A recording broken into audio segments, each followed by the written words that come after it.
Good YouTube, Quinn Wade coming to y'all with that instant basketball analysis. This time is going to be on the Los Angeles Lakers. They had some trouble with the Jazz, but they still ended up winning 143 to 135. The Jazz are now 10 and 16 and 7 and 8 at home.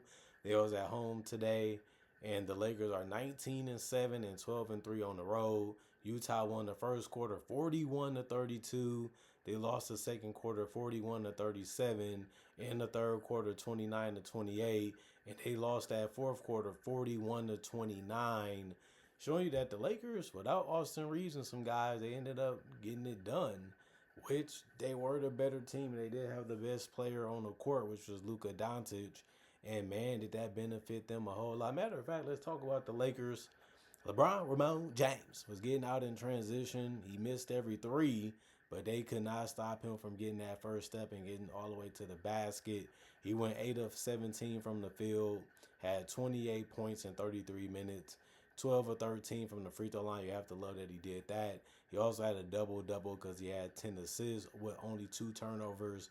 That's really good to see. 7 rebounds, 1 steal, 1 offensive rebound, 1 personal foul, and a -6. And plus minus, he's really, really good still.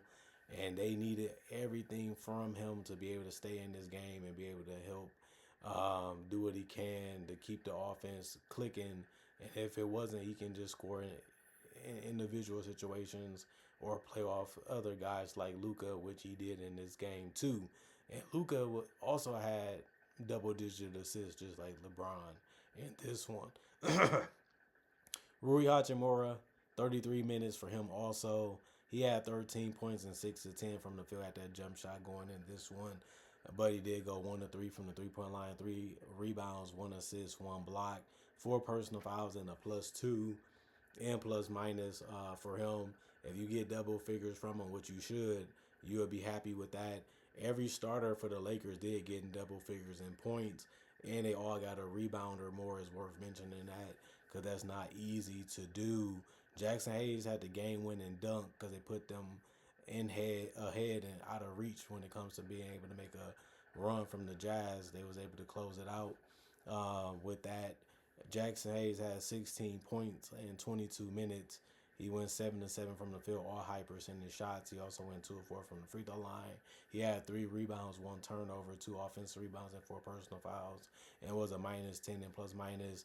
And Marcus Smart, if he wasn't getting a shot near the paint, he shot a lot of threes. He was 5 of 9 from 3, and the only shot that he took and made was from 2 besides those. And he finished with 17 points in 28 minutes. He had 4 rebounds, 1 assist, 1 turnover, 1 steal, but he also did foul out of this one too. But he still finished as a +12 and plus minus. If you can get Marcus Smart to shoot threes consistently and be able to make them, you're going to be happy with what he can do for you, especially if he can stay on the court and not be reaching and trying to do all this physical stuff that can get him in foul trouble and get him out of the game. But with Austin Reeves possibly being healthy soon, you won't have to use him as much as you had to use him today because he's just a support player. He's really good at certain things. So you just want him to complement their lineups that he's out there with like he tried to do today. Sometimes it works, sometimes it didn't. It can happen game to game, team to team. Luka Doncic, 40 minutes. He played the most in the game for the Lakers. He finished with game high 45. 14 to 28 from the field, 4 of 12 from 3. Really helped close out the game offensively with his 3-point shooting and his playmaking. He also went 13 to 16 from the free throw line. That also helped. He finished with a triple-double because he had 11 rebounds and 14 assists and 1 turnover and 5 steals. They kept throwing the ball sloppy. He was able to put effort to pick it up and get it or make it happen. And it ended up being a good game from him, even defensively, when it comes to just being in the right spots at the right time and trying to make, his hands be active to get the ball. 2 offensive rebounds, 2 personal fouls, and a -5 and plus minus. Maxi Kleber, 19 minutes, 5 points, 1 or 2 from the field, 1 from 3, 3 or 4 from the free throw line.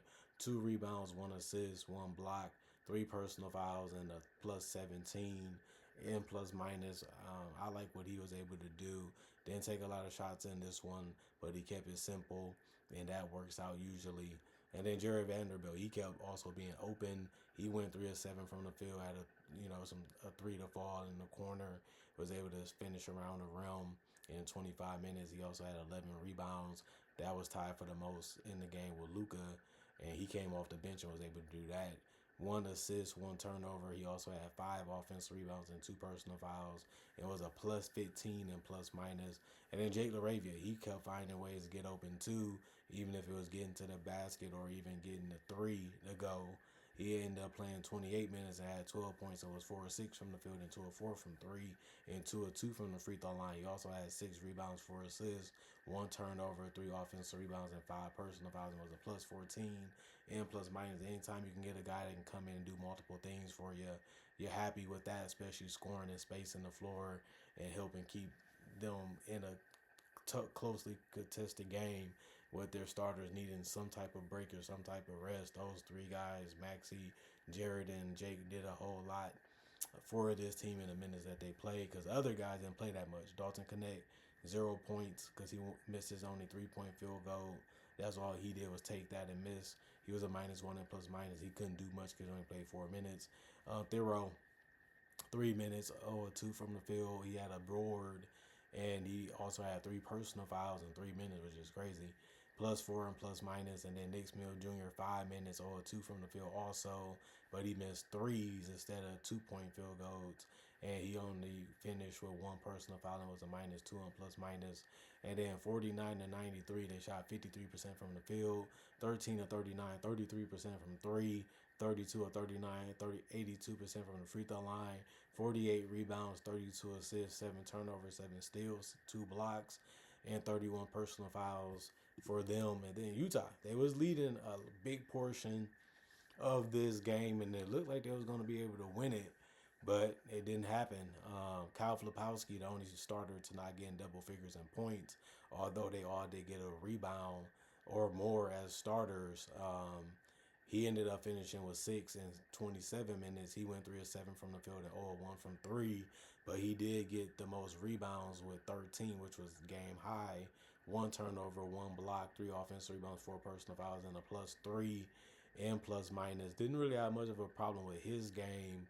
He's supposed to be out there to space the floor and keep the ball moving and crash the boards. He did those things. He just didn't score a lot of points. Yusuf Nurkic splashed a three. Other than that, he was at the free throw line where he went 4 of 11. That was a big reason why they lost this one. He also finished 5 of 8 though from the field. You have to like that part though. 15 points for him, 32 minutes. He also had 8 rebounds, 7 assists, 5 turnovers, and a steal. 4 offensive rebounds, 3 personal fouls, and a -2 and plus minus. Since you don't really have nobody better because Laurie Marker didn't play and Walker Kessler is out and Filipowski was already in the starting lineup, kind of had to take the good with the bad with Yusuf Nurkic, and that's the best you got. You got to play with it and see what happens. And like I said, it was working for a lot of this game. Sheed Makalu, 17 minutes for him, 11 points. He was 3 of 3 from the field, all threes. They kept leaving him open, so he kept taking them, and can't really blame him because he was making them. 2 free throws, 1 rebound, 1 turnover, 1 steal, 1 personal foul, and a +10 and plus minus. Keontae George had game high for the Jazz. 34 points, 39 minutes. He was hitting some big shots in the fourth quarter, too. They couldn't really guard him. They couldn't really stop him. But he did also go 9 of 20 from the field. That's good. 5 of 11 from three. That's good. And he only missed 1 free throw, going 11 of 12. That was also good. 4 rebounds and 8 assists, using that speed, quickness, and that ability to make them pick their poison. Do they want to give up the mid-range? Do they want to give up a drive? Do they want to give up a three? Or I can just hit you with a pass because you're too focused on me. 2 turnovers, 3 personal fouls, and a +3 and plus minus. Ace Bailey, 26 minutes, 19 points, 7 of 13 from the field, 3 of 6 from three, 2 of 6 from the free throw line, 4 rebounds, 1 turnover, 1 steal, 2 offensive rebounds, 2 personal fouls, and a -4 and plus minus. He really did a good job of taking the open looks and drain them. That's all he did was find ways to get open, whether that was getting to the basket, getting in transition, or even getting the wide open threes. Now they open, now they're there for you, now can you make them? And he was able to do that tonight, one of his best games again this season as a rookie. Kevin Love, 16 minutes, 5 points, 1 of 5 from the field. It was a 3 that he made, and the rest he missed, but he did go 2 or 3 from the free throw line. That's how he ended up with 5 points in 16 minutes. He also had 2 rebounds and an assist, 3 personal fouls, and was a -6 and plus minus. And then Taylor Hendricks, 4 points, 23 minutes for that. 101 from the field and 2 or 3 from the free throw line is how he did it.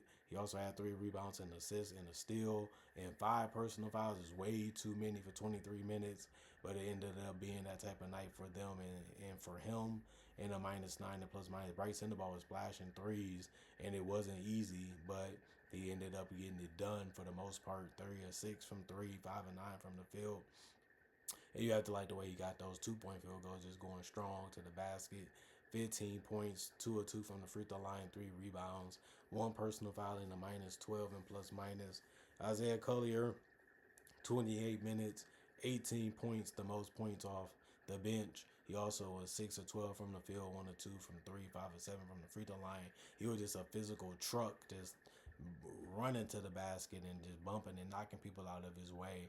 And if he wasn't doing that, he was just carving up the defense with his IQ and passing, knowing how to push the tempo, knowing how to set guys up quick and fast for good, quick looks. And it worked out. 3 turnovers, 5 personal fouls, and a -7 and plus minus. Walter Clayton Jr., 14 minutes, 8 points, 3 or 5 from the field, 1 or 2 from three, 1 or 1 from the free throw line, 1 rebound, 1 assist, 2 personal fouls, and a -16 and plus minus. I didn't really have a problem with his game. He took good looks, and you have to enjoy the fact that he was able to drop them in today. He was able to do it throughout this rookie season a lot of the times. He's been a quality rookie, and he continued that tonight. And then other than that, they also shot in the 50s. They shot 43 of 83, 52% from the field. They took 10 less shots than the Lakers, 18 of 37, 49% from three. That gave them a chance to win it because they shot so well from three. They ended up shooting 2 less threes, though, than the Lakers, but they made it at 49%, and the Lakers made it at 33%. They crumbled at the free throw line, even in clutch moments. 31 of 47, 66%. They ended up shooting more free throws than the Lakers, who had 39 attempts. That sucked for the Jazz. They really squandered those moments and opportunities. Then 39 rebounds compared to the 48 of the Lakers. They lost that one. They also lost the assist. The Lakers had one more. They had 32. They had 31. They also committed more turnovers, 13 compared to the Lakers, 7. 4 steals, the Lakers had 7. 1 block, the Lakers had 2. The Lakers had 13 offensive rebounds, the Jazz had 9. The Lakers had 35 defensive rebounds, the Jazz had 30. And then 29 personal fouls for the Jazz, which was good because the Lakers committed 31. But it didn't matter because the Jazz wasn't really making the ones that they was getting from the Lakers fouling them so much. So Jazz are young. They have a lot of guys missing. Obviously, they can do a lot of things. They know how to play off of each other. They know how to put up numbers. They have a lot of guys that got the green light and a lot of guys that are showing you that they have the confidence to play at a high level. They just got to continue to learn and grow. But they showing you that they're a very fun and exciting and competitive team. That if you ain't coming to bring your A game, they can catch you slipping and beat you. And then the Lakers, they had the best player on the court, like I said. They did a lot of things right. They took care of the ball. They made good decisions. And Luka made it a tough night because he was getting to the free throw line, putting the icing on the cake. They had a lot of moments where they didn't know where to go, and they went to Luka, and he was able to deliver as a franchise and a superstar player is supposed to. And you just got to be happy that he's healthy. You just got to be happy that he's on the court because he can have games and nights like this where everything can go wrong and you can still find a way to win just because you can't stop what he's trying to do. And that always puts you in a winning position for the most part if you got a good supporting cast around them. And franchise players and superstars can be that way and they can do it. And the Lakers got one and they should be happy that he is one. Comment, like, subscribe, share the notification bell to get your analysis when they first come out. I also do conversation videos just like this, but about various NBA only topic. I also do breakdowns of real footage of legends, current legends, rookies, and also future stars. I also do mock draft and draft coverage too. Not only that, I also have over 4,000 plus videos already on my channel that you can watch right now, and it's all for free. And on top of that, I also try to upload videos every single day throughout the day to give y'all something to look forward to and something to watch when it comes to basketball NBA content. Look at this channel as a form of entertainment too. And other than that, thank y'all for watching. Thank y'all for checking out the channel. Thank you for showing love. Thank you for showing respect. Thank you for being loyal. Thank you for continuing to come back and checking out what I have to say about the game of basketball and appreciating content for what it is and being a fan of it. Other than that, y'all stay blessed up. Y'all stay good. Peace. And I'll see y'all hopefully hopefully later today with more analysis.